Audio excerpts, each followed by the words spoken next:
ఎలా ఉన్నారు, బాగున్నారా? నేనైతే సూపర్గా ఉన్నాను. అయితే ఈరోజు ఏంటి ఇక్కడ కూర్చున్నాడు అని చూస్తున్నారా? మరి ఏం చేద్దాం, మా అక్క ఏమో ఈరోజు రాలేదు. పొద్దున్నే నన్ను రేపే ఇగో ఎట్లా ఆఫీస్కి రెడీ చేసి పంపించింది. తేరా చూస్తే మా అక్కనే ఆఫీస్కి రాలేదు, వట్టి పని దొంగల తయారైంది. ఓకే, ఇవన్నీ మీకెందుకులే కానీ మనం ముచ్చట్లు స్టార్ట్ చేసేద్దాం. చాట్ పాట్ ముచ్చట్లు.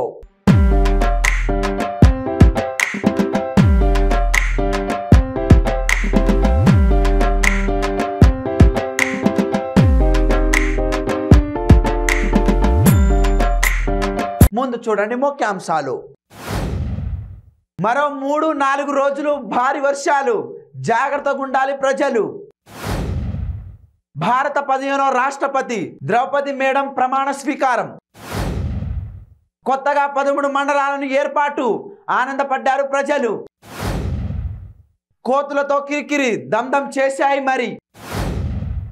అండ్ స్టేట్ ఆఫ్ తెలంగాణ మన ముఖ్యమంత్రి కేసీఆర్ గారు ఈ రోజు ఏం చెప్పారంటే మరో 3-4 రోజులు వర్షాలు భారీగా ఉంటాయని చెప్పేసి హెచ్చరించారు.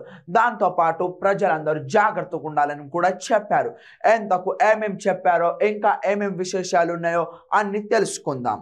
ఇక ఈ మధ్య తెలంగాణకు అయితే ఉల్ల వర్షాల బాధ అయితే తప్పదట. మరో 3-4 రోజుల పాటు తెలంగాణ వ్యాప్తంగా భారీ వర్షాలు కురిసే అవకాశం ఉందని చెప్పేసి వాతావరణ శాఖ అయితే తెగేసి చెప్పేసిందట. మరి ఈ నేపథ్యంలో అధికార యంత్రాంగాన్ని రాష్ట్ర ప్రభుత్వాన్ని కూడా అప్రమత్తం చేసిందట. ఎగువ నుంచి గోదావరిలోకి భారీ వరద వచ్చే అవకాశం ఉందట. దీంతో గోదావరి పరివాహక జిల్లాలకు చెందిన మంత్రులను, ఎమ్మెల్యేలను ఇప్పటికే సీఎం కేసీఆర్ సార్ అప్రమత్తం చేసిందట. ప్రాణ నష్టము, ఆస్తి నష్టం జరగకుండా ఉండాలని చెప్పేసి సీఎం సార్ చెప్పిండట. ఇంకా రాబోయే 3 రోజుల్లో అతి భారీ వర్షాలు కురిసే అవకాశం ఉందని వాతావరణ శాఖ కూడా హెచ్చరించిందట. ఈ నేపథ్యంలో ఈశాన్య ఉత్తర తెలంగాణకు చెందిన వాతావరణ శాఖ రెడ్ అలర్ట్ జారీ చేసిందట. రాగల 4 వారాల పాటు వర్షాలు సమృద్ధిగా కురుస్తాయని వాతావరణ శాఖ తెలిపిందట. ఉపరితల ఆవర్తనం ద్రోణి ప్రభావంతో రాగల 3 రోజుల అటు నుంచి భారీ వర్షాలు కురిసే అవకాశం అయితే ఉందట. మరి దీన్ని దృష్టిలో పెట్టుకొని మన తెలంగాణ ప్రజలు ఎవరి జాగ్రత్తల వారు ఉండాలని చెప్పేసి వాతావరణ శాఖ చెప్పిందట. మరి దీన్ని గుర్తుంచుకోండి జరా.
మన భారతదేశం 15వ రాష్ట్రపతి మేడం ఈరోజు ప్రమాణ స్వీకారం చేసింది.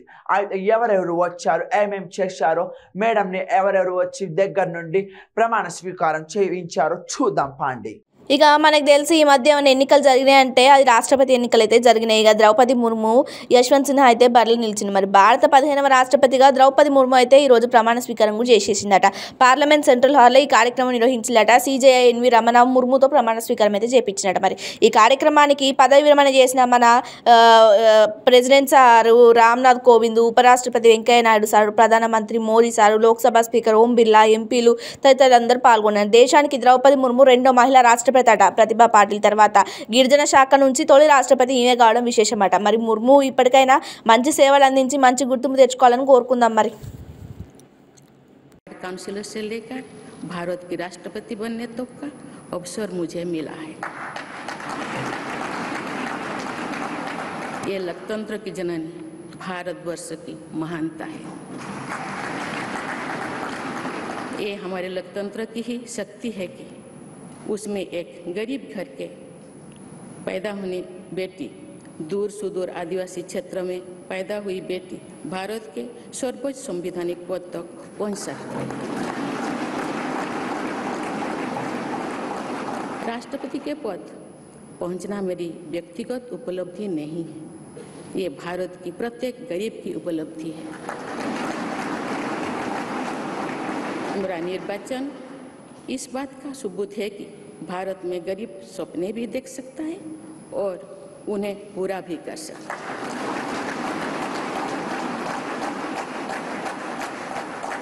और ये मेरे लिए बहुत संतोष की बात है कि जो सदियों से वंचित रहे, जो जीवन विकास के लाभ से दूर रहे, वे गरीब, दलित, पिछड़े तथा आदिवासी मुझे ये अपना प्रतिबिंब देख सकते हैं। मेरे इस निर्वाचन में देश के गरीब व का आशीर्वाद शामिल है। देश की करोड़ों महिलाओं और बेटियों के सपनों और सामर्थ्य की झलक है। मेरे इस निर्वाचन में पुराने लीग से हटकर नए रास्ते पर चलने वाले भारत के आज के युवाओं का साहस भी शामिल है। ऐसे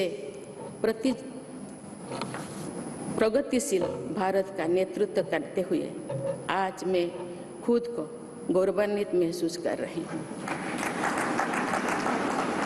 मैं आज समस्त देशवासियों को, विशेषकर भारत के युवाओं को तथा भारत की महिलाओं को ये विश्वास दिलाती हूँ कि इस पद पर कार्य करते हुए मेरे लिए उनके हित सर्वोपरि होंगे।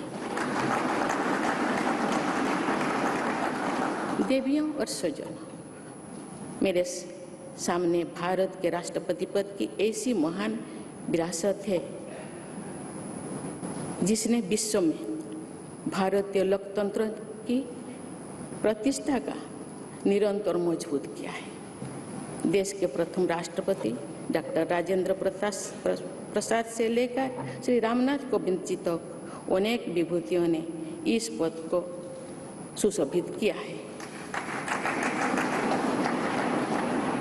इस पद के साथ साथ देश ने इस महान परंपरा के प्रतिनिधित्व का दायित्व भी मुझे सौंपा है। संविधान के आलोक में मैं पूरी निष्ठा से अपने कर्तव्यों का निर्वहन करूंगी।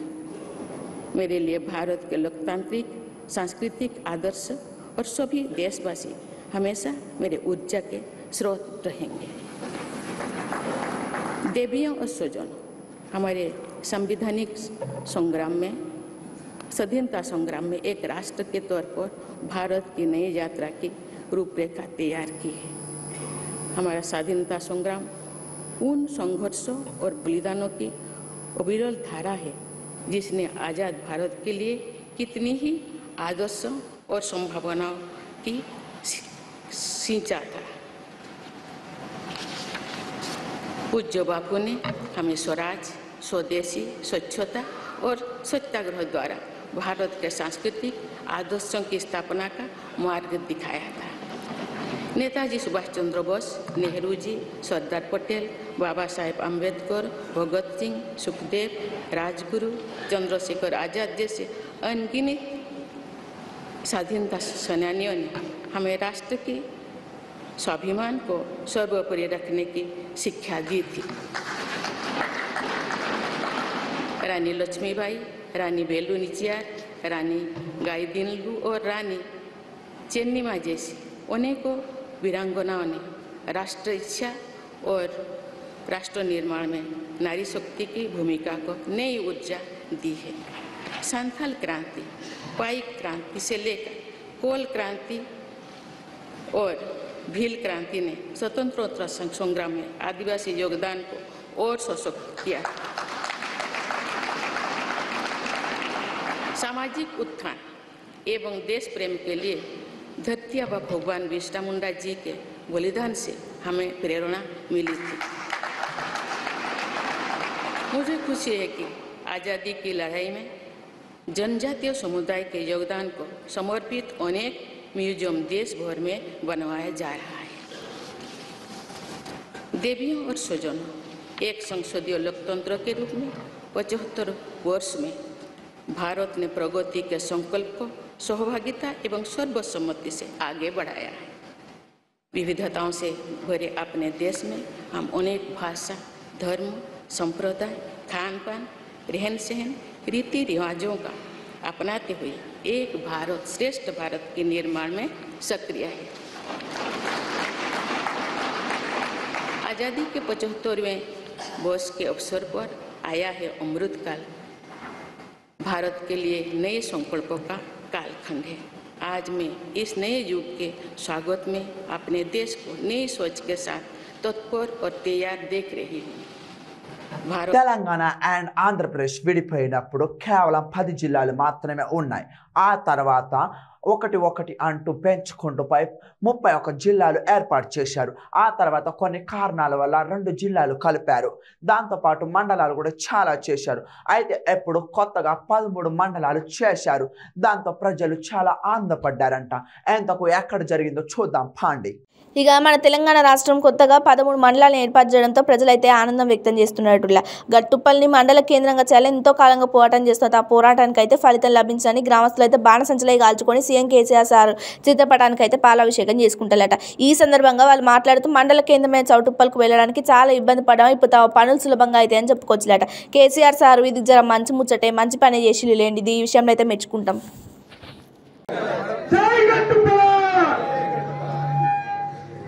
ఇటు చూడు ఫోటోలు కొద్దిగా సైడ్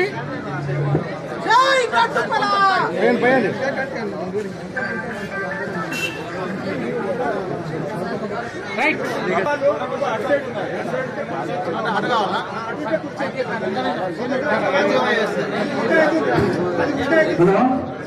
మరుగురం మండల అధ్యక్షుడు శంకర్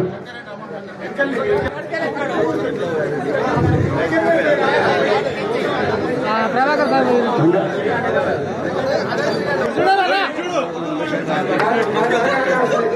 మండల దేవన్ మల్లేష్ పలాభిషేకం చేయాలని కోరుతున్నాం. అలాగే చేరుగూడెం సర్పంచ్ నరసింహ పండిల్ నరసింహ గారు పలాభిషేకం చేయాలని కోరుతున్నాం.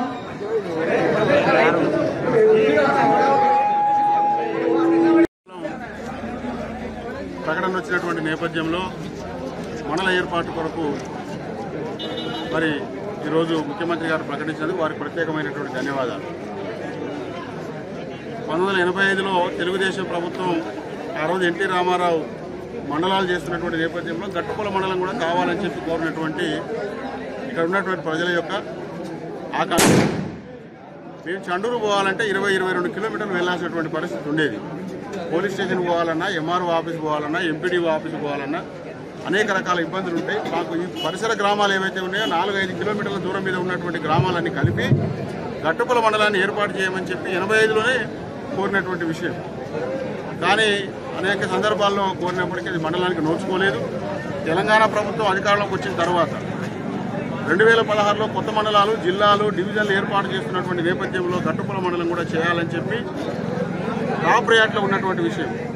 కానీ దురదృష్టవశాత్తు ఒకరిద్దరు మరి నారాయణపురం మండలానికి సంబంధించినటువంటి వాళ్ళు అడ్డం పడి ఆ మండలం ప్రకటన రాకుండా దాన్ని ఆపినటువంటి పరిస్థితి ఉండే. సరే, ఏది ఏమైనా అనేక సందర్భాల్లో ఈ మండలం కావాల్సినటువంటి మండలం, ఈ మండలం ఏర్పాటుకు అన్ని యోగ్యతలు ఉన్నాయని చెప్పి సందర్భాల్లో ప్రభుత్వాన్ని కోరినటువంటి విషయం. మరి ఈ మండలం కొంత జాప్యం జరిగి వెనక్కిపోయినటువంటి పరిస్థితి. మరి నేను ఇక్కడ జెడ్పీటీసీగా కాంగ్రెస్ నుంచి గెలిచినా ఈ మండలం కావాలనే దాని కొరకే నేను మరి జిల్లా మంత్రి వారి ఆధ్వర్యంలో నేను టీఆర్ఎస్ పార్టీలోకి వెళ్ళి ఈ మండలం వారు ఇస్తానని చెప్పి వారు హామీ ఇచ్చినటువంటి నేపథ్యంలోనే నేను టీఆర్ఎస్ పార్టీ కూడా పోవడం జరిగింది. ఇది నా సొంత గ్రామం, మండలం కావాలని చెప్పి ఇక్కడ ఉన్నటువంటి ప్రజలందరి కోరిక నెరవేర్చాలనే దాని కొరకే ఈ ప్రయత్నం చేసినాం.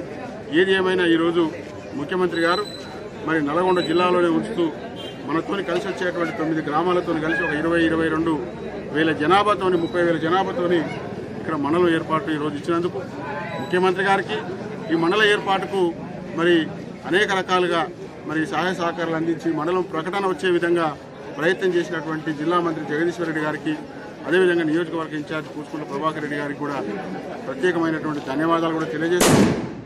ఏది ఏమైనా ఈరోజు మండలం వచ్చింది.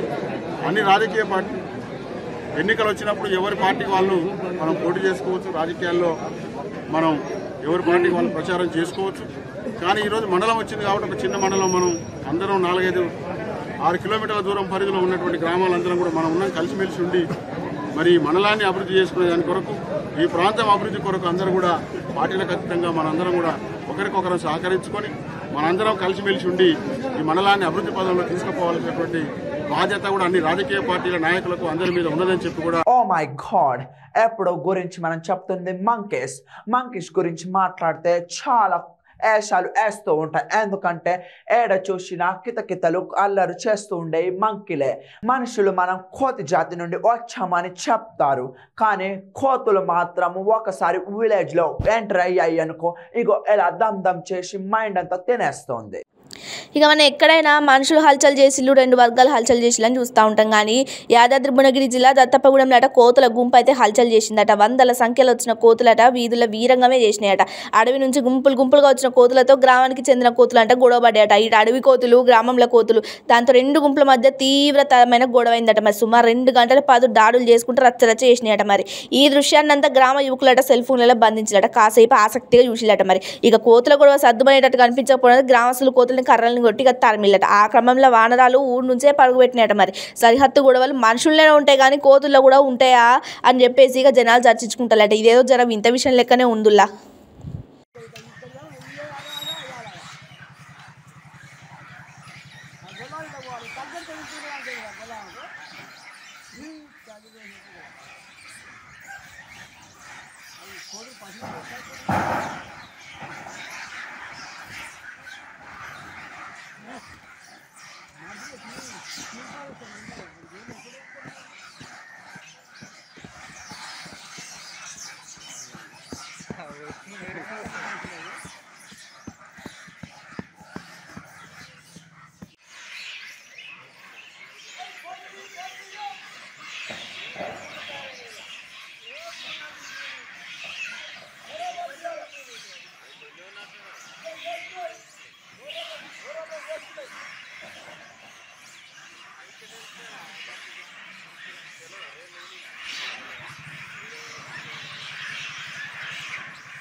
ఎంగేజ్ కదా ఏ మల్లూరుకి వస్తారని ఆయన తెలియదు.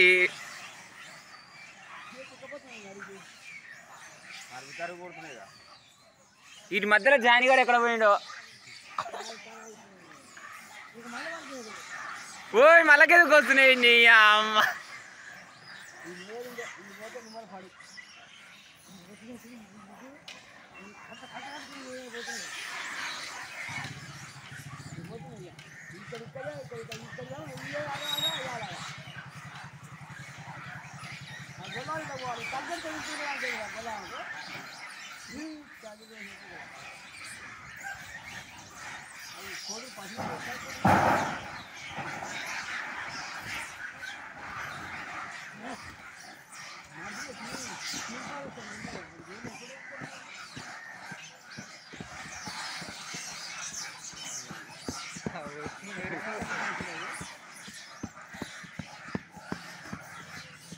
తెలంగాణలో పడిన వర్షాలకు వావ్ ఈ గోదావరి ఐదండి పొంగి పొర్లుతోంది.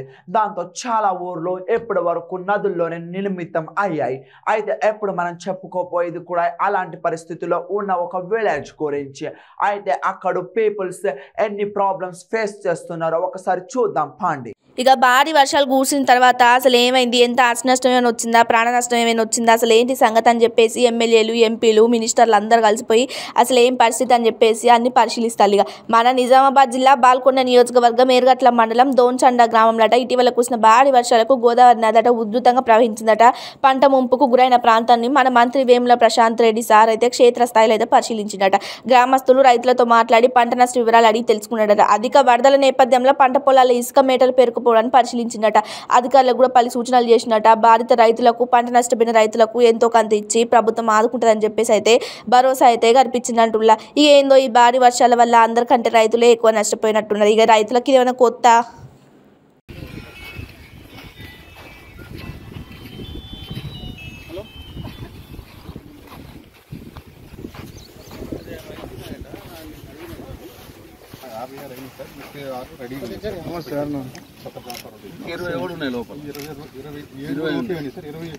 పాసిబుల్ అవ్వట్లేదు సార్ వెహికల్ వర్షం కూడా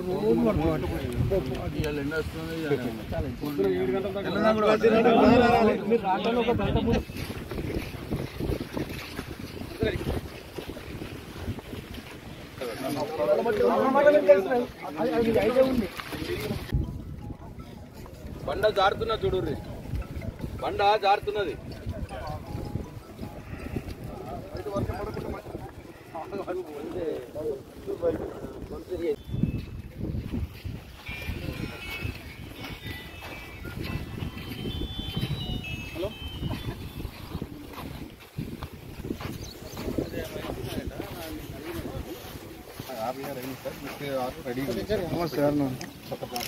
ఇరవై ఉన్నాయి లోపల, 20 పాసిబుల్ అవ్వట్లేదు సార్ వెహికల్ వర్షం కూడా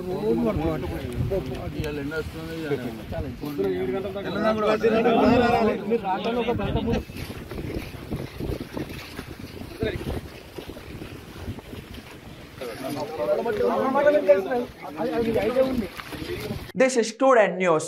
రేపు మా అక్క వచ్చి చెప్తుంది. రేపైతే మా అక్కని ఫుల్గా తిడతాను, ఎందుకంటే నాకు ఏమి రాదు. అలాంటిది నన్ను ఇక్కడ కూర్చోబెట్టి న్యూస్ చెప్పమని చెప్పింది. ఇదంతా ఈరోజు అయితే నాకు చాలా హెడ్ఏక్ ఉంది. ఒక టీ తాగి ఇంటికాడ పోయి పడుకుంటాను. అప్పుడు వరకు మీకు సెలవు.